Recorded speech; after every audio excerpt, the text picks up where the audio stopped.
నారాయణపేట జిల్లా దామరగిద్ద మండలం క్యాతన్పల్లి గ్రామంలో సర్పంచ్ అభ్యర్థి కావలి గోవింద్ ఇంటింటి ప్రచారం నిర్వహించారు.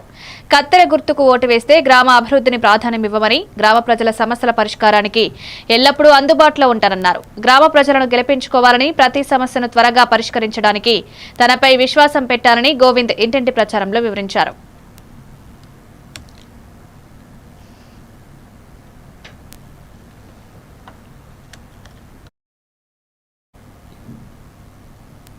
వికారాబాద్ జిల్లా దౌలతాబాద్ మండలం మాటూరు గ్రామంలో సర్పంచ్ అభ్యర్థి ఎం అశోక్ ఆదివారం ఉమ్మరంగా ఇంటింటి ప్రచారం నిర్వహించారు. బీజేపీ బలపరిచిన అభ్యర్థిగా గ్రామంలో పోటీ చేస్తున్నారని, యువతను ఆదరించాలని కోరారు. గ్రామ అభివృద్ధి పనులపై స్పష్టమైన ప్రణాళికతో ముందుకు సాగుతామని, ప్రతి సమస్య పరిష్కారానికి కృషి చేస్తారని పేర్కొన్నారు. ప్రజలు భారీ మెజారిటీతో గెలిపించాలని అభ్యర్థి ఆకాంక్షించారు.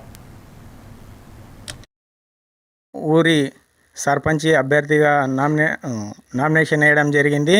దీనికి మీరు అందరూ సహకరించాలి.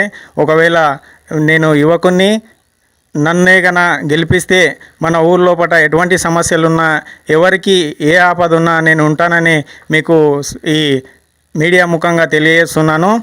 అంతేకాకుండా మన ఊర్లో ఏదైతే పారిశుద్ధ్య పనులు ఉన్నాయో, మురికి కాలువలు కానీ, సీసీ రోడ్లు కానీ గవర్నమెంట్ లేకున్నా నేను చేపించే బాధ్యత నాది. ఈ గ్రామ పంచాయతీ అంటేనే కేంద్రం యొక్క సర్వీసు. కేంద్రం నుంచి డైరెక్ట్గా నిధులు వస్తాయి. గవర్నమెంట్ ఉన్నోళ్ళే సర్పంచ్గా గెలిస్తే పనులు వస్తాయనే మాట.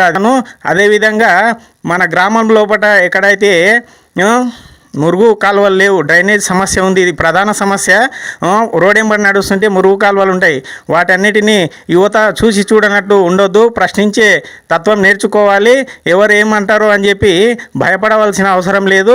చట్టం ఉంది. చదివిన వాళ్ళం మనమే ఇంటికుంటే ఇక చేసేవాళ్ళు అదేవిధంగా చేస్తుంటారు. ఎవరెన్ని ప్రలోభాలకు గురి చేసినా మీ అమూల్యమైన ఓటు ఉంగరం గుర్తుకు వేసి నన్ను భారీ మెజారిటీతో గెలిపిస్తారని ఆశిస్తున్నాను. అదేవిధంగా నేను ఒకవేళ నన్ను గెలిపించినట్లయితే నేను గ్రామం లోపల ఎవరైతే మరణించి ఉంటారో వాళ్లకు ఒక 10,000 రూపాయలు విధంగా నేను వాళ్ళకు ఆ కార్యక్రమానికి చెల్లిస్తానని చెప్తున్నాను. అదేవిధంగా ఎక్కడైతే హనుమంతు బండ అని ఈ ప్రఖ్యాతిగాంచిన హనుమాన్ దేవాలయం ఉందో అక్కడ మన కళ్యాణ మంటపం సామూహిక వివాహాల కొరకు ఏర్పాటు చేయడం జరుగుతుంది.